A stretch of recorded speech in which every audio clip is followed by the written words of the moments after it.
Jayson, can you just take us through what you saw there in the final play regulation when you guys brought the ball up without the timeout? Yeah, I just kind of made the wrong read, went into crowded area.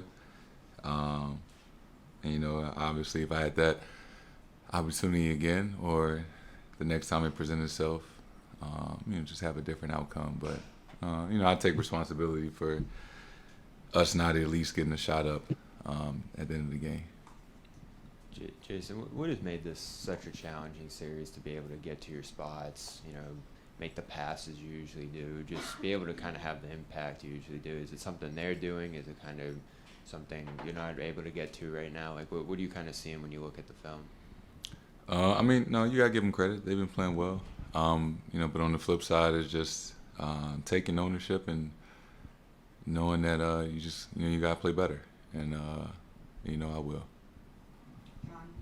Jayson, we know you guys don't go in thinking you're going to miss shots. You don't want to miss shots, but in the fourth quarter, you guys have just gone completely cold from three, from two, from everywhere. What goes into you had little problem scoring and building a 20-point lead. What has happened in the past two games where things have just fallen off a cliff for you guys? I think, a lot of the shots that we got, we got some really, really good looks from three. We missed a lot of bunnies, a lot of layups.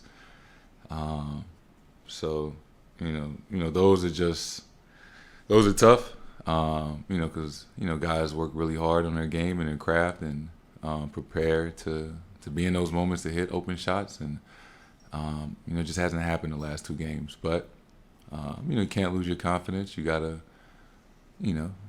we just talked about it. When you're open, you got to shoot the ball.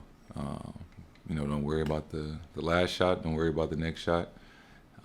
Shoot it with confidence. And, I'm sure that, they'll start falling soon. And in these moments, now you're down 2-0. You're 2 games from your season being over. Each miss is magnified. That puts pressure on you guys. How do you guys stay in the moment, and how do you guys keep from kind of getting on each other? Because there would be a tendency to be like, as guys start taking shots and missing, maybe other guys who feel like they could make shots start to be like, hey, all right, let's move the ball, let's do this. How do you keep from losing what has gotten you here? Right. We have a way that we play. We have an identity, and it can't waver just because we missing shots. We can't change who we are. And I always say you got to be the same person when things are going well and when things aren't going well. And it's not about our season being 2 games from over. Like that hasn't crossed any of our minds. We got a game on Saturday at 3:30. That should be a lot of fun. If you're a competitor, you should really look forward to that moment.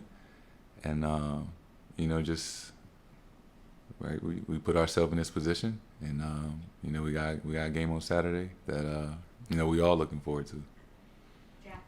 Jayson, sort of sticking with that, you guys have been really good at that whole leave the past in the past thing, but there's natural frustration losing 2 games like this. What's the mental process of either putting that frustration aside or using it in a positive way in a situation like this? No, absolutely. We all human. Everybody was mad after game 1 and 2, right? We never want to lose.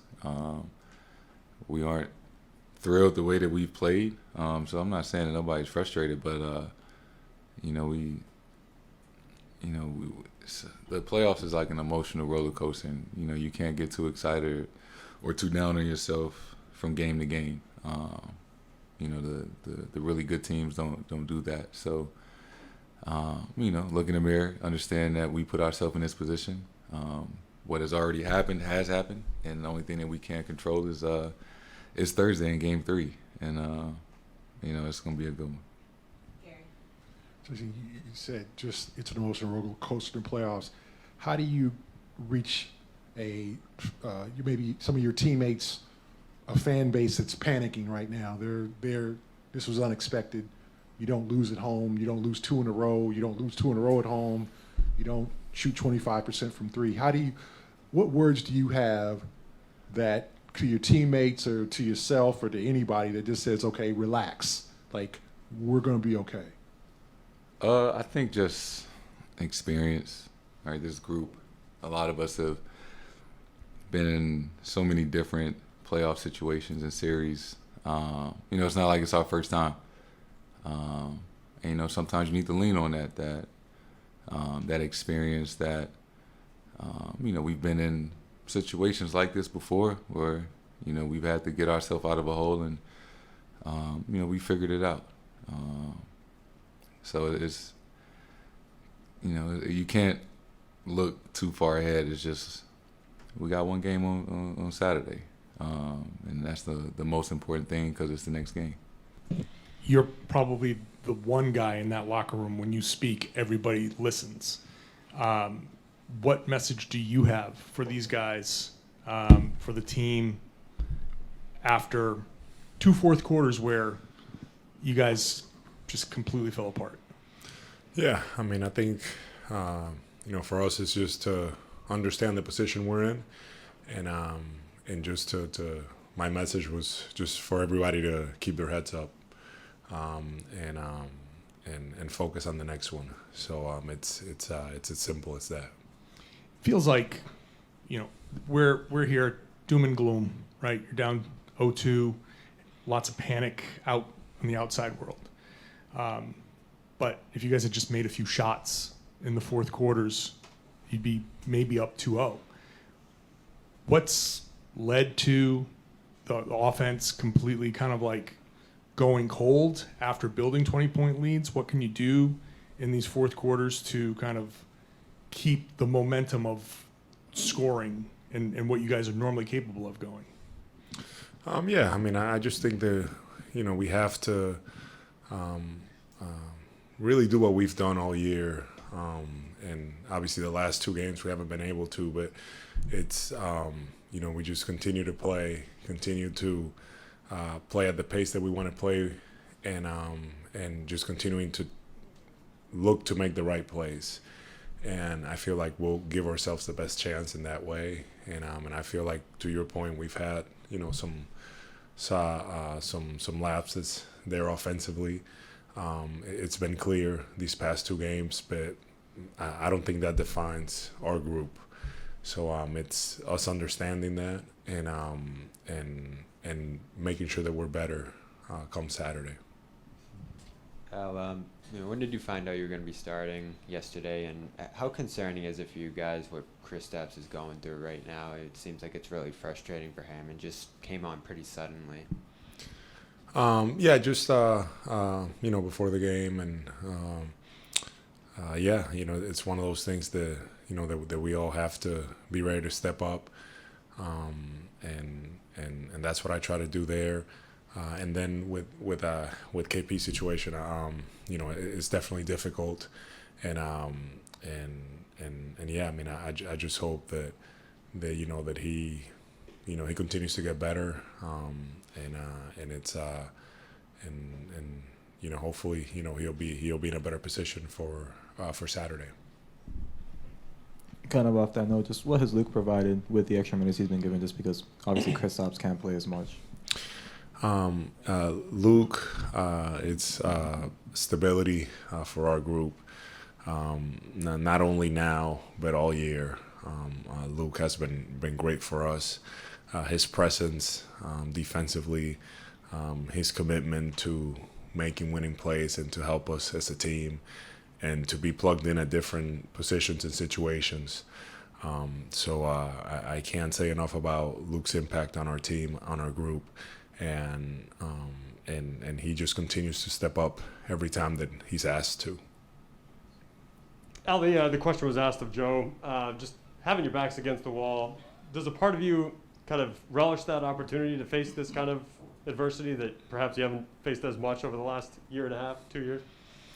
Yeah, I mean, it's you don't want to be in these situations, but I mean, I'm excited about it. I'm excited for this opportunity that we have in front of us, and yeah, it's we know it's difficult, going into a hostile place on Saturday, but I'm excited for what's ahead for our group. What kind of environment are you expecting with the Knicks now up 2-0 going into MSG? Just loud, a lot of excitement, and yeah, no, that's I expect a hostile place. Al, when the Knicks were making their run, in the fourth quarter yesterday, did you feel like maybe you guys were thinking about game one and maybe that was kind of adding some stress or making you guys a little bit more tight, just seeing that the events kind of seemingly were unfolding similarly? Yeah, it's a good question. I don't know if it was maybe game one. At the time, I don't know how I was thinking game one, but just of us squandering a lead away. Definitely thinking about that in that moment. So not necessarily thinking about what happened in the first game, but definitely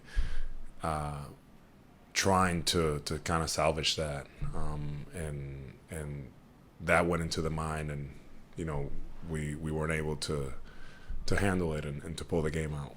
You feel like that was responsible for some of the missed shots that normally you guys would make, is like the pressure of seeing the lead slip, or do you feel like it's just been kind of just an ice cold series offensively in a more unrelated way? Yeah, I mean, I think it has to do with I would say that it has to do more with being cold. We've had the shots, we've had the opportunity. I have to be better. I had a lot of good looks, and I wasn't able to hit them, and I know that I will be in that regard, but also in making sure that defensively, I'm better, and that we're better, and that we do anything we have to do to put us in a better position to close games out and win them.